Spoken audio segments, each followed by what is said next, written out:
I never thought my marriage would end like this. Not like this. If someone had told me a year ago that my husband would one day sit quietly and watch me betray him without me even knowing, I would have laughed. But now, that moment plays over and over in my head. And the worst part is, I didn't even know I was being watched. I've been married to my husband for 6 years. At the beginning, everything felt right. He was kind, responsible, and very focused on building a good life for us. I admired that about him. He wasn't the overly romantic type, but he showed love in practical ways, paying attention to bills, planning for the future, making sure we were comfortable. Back then, I thought that was enough. Maybe it should have been. But somewhere along the line, something changed. Or maybe nothing changed. Maybe I just started noticing what had always been missing. Our home slowly became quiet, not peaceful, just quiet. He started coming home later than usual, and then it became almost every day. Meetings, deadlines, business trips, there was always meeting, always something. I would wait for him. Sometimes I would cook his favorite meals and sit in the living room, checking the time over and over again. 8 p.m., 9 p.m., 10 p.m., sometimes even midnight. By the time he walked in, he would look exhausted. He barely noticed the effort I made. Sorry, long day, he would say, dropping his bag. And that would be it. No real conversation, no connection, just routine. At first, I understood. I told myself, he's doing this for us. But understanding doesn't feel emptiness. Nights became lonelier. I started eating alone more often, watching movies alone, falling asleep alone. Even when he was physically present, it felt like he wasn't really there. I tried to talk to him about it. I feel like we don't spend time together anymore, I said one evening. He sighed, not even looking up from his phone. I'm just trying to make things better for us. You know how work is. That answer, it always ended the conversation. Because technically, he wasn't wrong. But emotionally, I was still alone. Days turned into weeks, and weeks turned into months. And slowly, I stopped trying. I stopped complaining. I stopped expecting. I adjusted. Or at least, I thought I did. It started in a very simple way. There was a minor issue in the house, something with the kitchen cabinet that needed fixing. My husband said he didn't have time to handle it, so he asked someone to come and take a look. That is how I met him. He was younger than my husband, maybe in his late 20s, calm, polite, and attentive in a way I wasn't used to anymore. At first, it was just small talk. Good afternoon, madam. He greeted with a slight smile. I nodded. Good afternoon. He walked quietly, but every now and then, he would ask simple questions.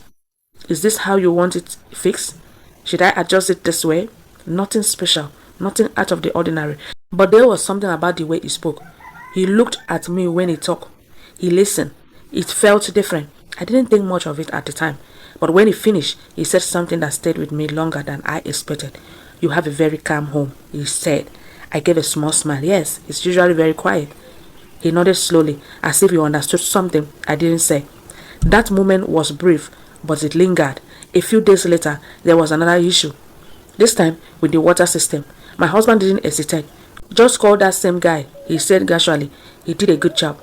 So I did. When he came again, it felt less formal. He talked a bit more this time, about simple things, the neighborhood, daily life, nothing cheap. But somehow I found myself talking more than usual. And he listened, really listened. Not distracted, not rushing, not halfway present, just there. And I realized something uncomfortable. I had missed that feeling more than I wanted to admit. After that, he came a few more times. Sometimes for small fixing, sometimes just to check things. Or at least, that is what I told myself. Because deep down, I knew some of those visits weren't really necessary. But I didn't stop them. I started noticing things about myself, the way I would check the time before he arrived, the way I became more aware of how I looked, the way I felt lighter when he was around. It wasn't love, not even close, but it was something I hadn't felt in a long time. One afternoon, when he was coming, I found myself sitting nearby, watching him. You are always alone in the house, he asked suddenly. The question caught me off guard. I hesitated. My husband is usually busy, I replied carefully. He nodded, but didn't say anything else. That silence, it said enough. That night, I couldn't stop thinking. Not about him, but about what I had become. A woman waiting, a woman adjusting, a woman slowly disappearing in her own marriage. I tried to push those thoughts away. I told myself, this is nothing. You are overthinking. But the feeling didn't go away. The next time he came, something shifted. It was subtle but clear. The conversation lasted longer than usual. There were pauses that felt heavier. At one point, our hands brushed accidentally. I pulled back immediately. He did too. But the air between us changed. I could feel it. And I knew this was no longer just harmless interaction. That night, I stood in front of the mirror for a long time, asking myself questions I didn't want to answer. What are you doing? Where is this going? Is this how it starts? I knew the line, and I knew I was getting close to crossing it. A few days later, it happened. Not fully, but enough. He came over again. He talked, laughed more than usual. And then there was a moment, a pause, a look, and before I could think clearly, it happened. A brief touch that lasted longer than it should have. A closeness that crossed a boundary. I pulled away almost immediately. This is wrong, I said quickly, my voice shaking. He didn't argue. I know, he replied softly. But neither of us moved away completely. That night, I couldn't sleep. Guilt, fear, confusion, all at once. I keep telling myself I didn't go too far. You can still stop this. Nothing has really happened yet. But deep down, I knew something had already started. Something dangerous. Something I wasn't sure I had the strength to stop. Looking back now, I realized that was the moment everything began to change. Not when my husband installed those cameras. Not when I got caught. But that small moment when I chose to ignore the line I was about to cross. I wish I could say I stopped after that moment, that I came to my senses and chose my marriage. But the truth is, I didn't. That moment didn't scare me away. It pulled me in. After that day, things were never the same again. I tried, at first, to create distance. I ignored his calls for 2 days. I avoided being alone at home. I told myself I needed to fix things before they went too far. But loneliness is a dangerous thing.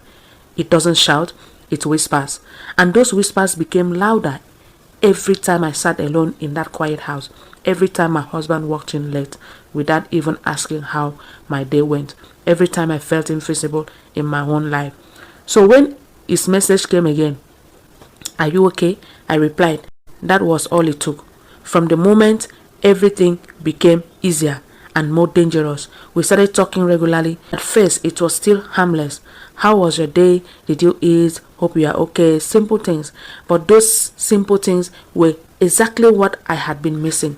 He paid attention, he remembered details, he asked questions and waited for answers. And slowly, I found myself opening up, talking about my marriage, my loneliness, my frustrations, things I had stopped telling my own husband.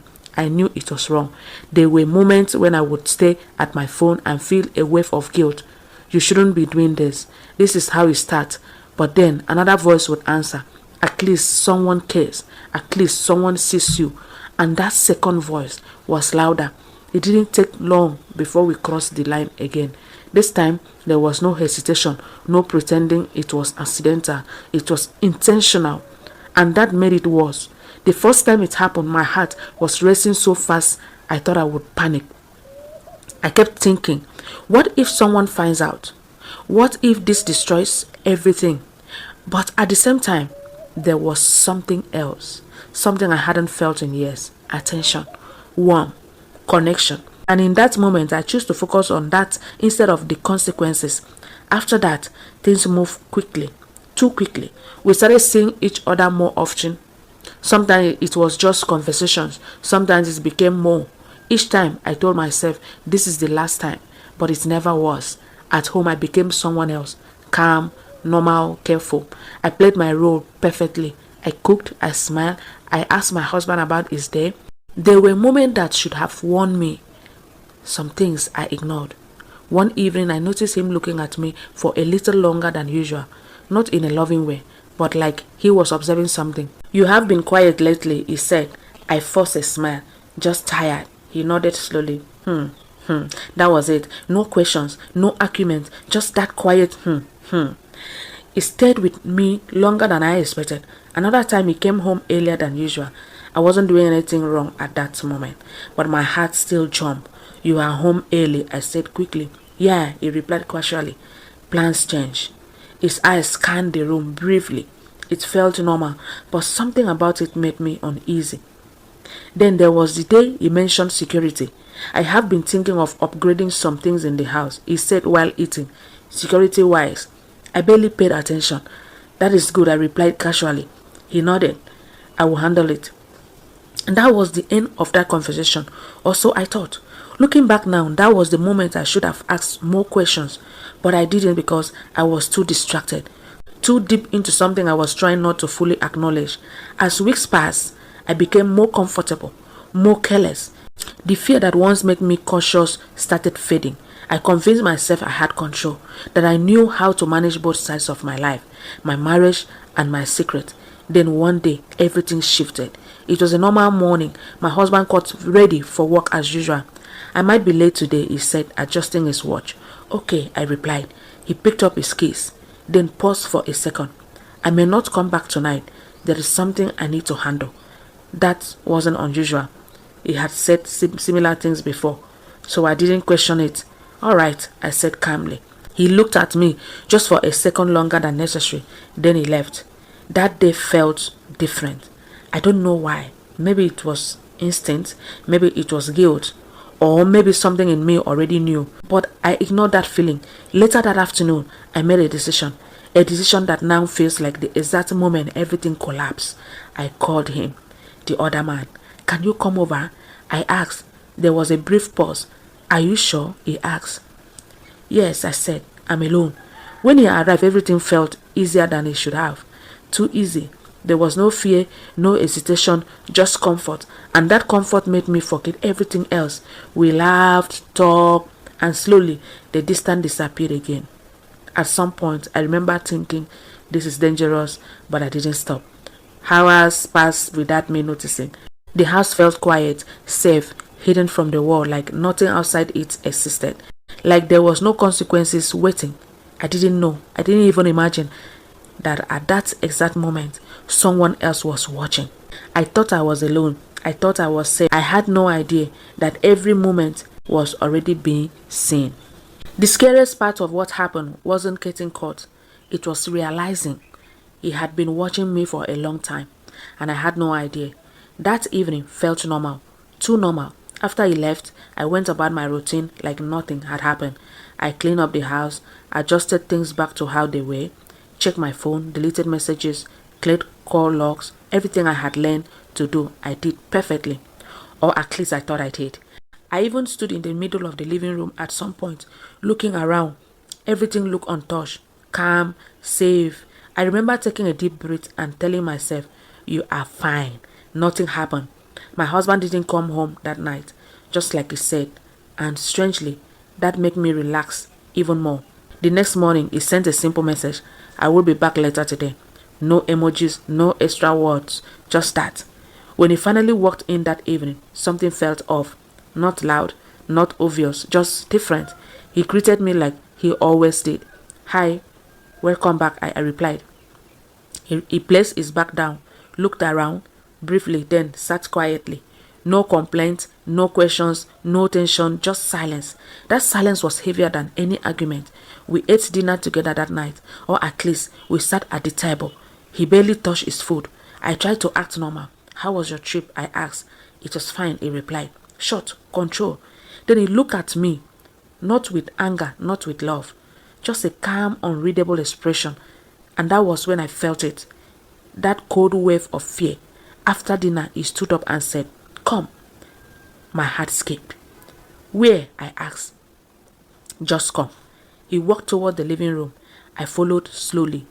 Every step felt heavier. I didn't know why, but something inside me was already panicking.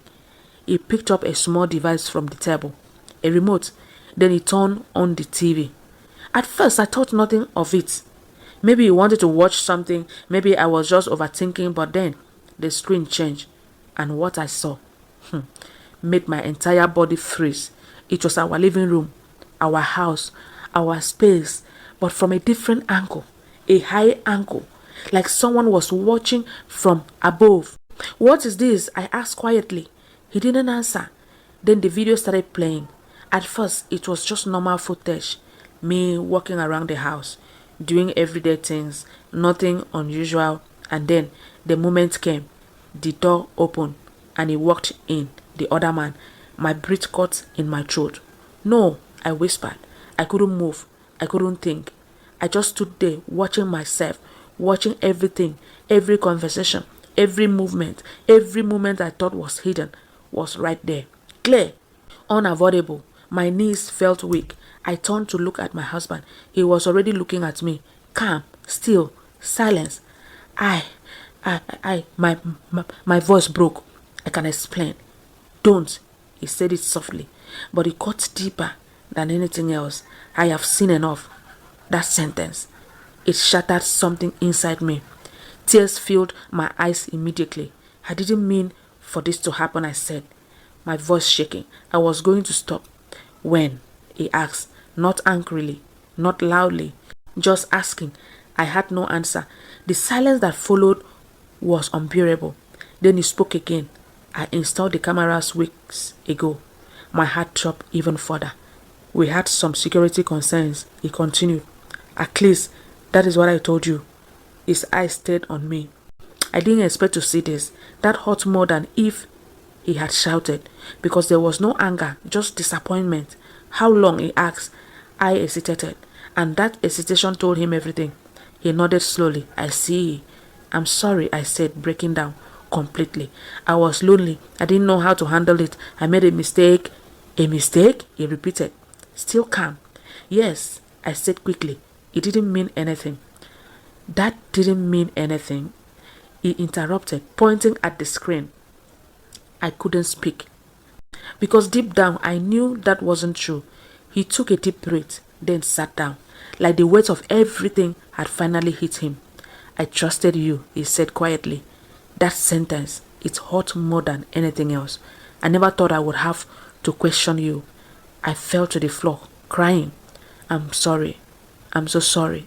But apologies don't undo actions. We stayed like that for a long time. Silence, tears, distant.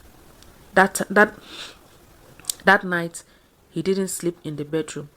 The next day, he barely spoke. And the house, that same house that once felt quiet, now felt empty. Days passed, but nothing felt normal anymore. He became distant, colder than ever. Not angry, just withdrawn. One evening, he finally spoke. I need space. Those 3 words felt like the beginning of the end. I don't know if I can move past this, he added.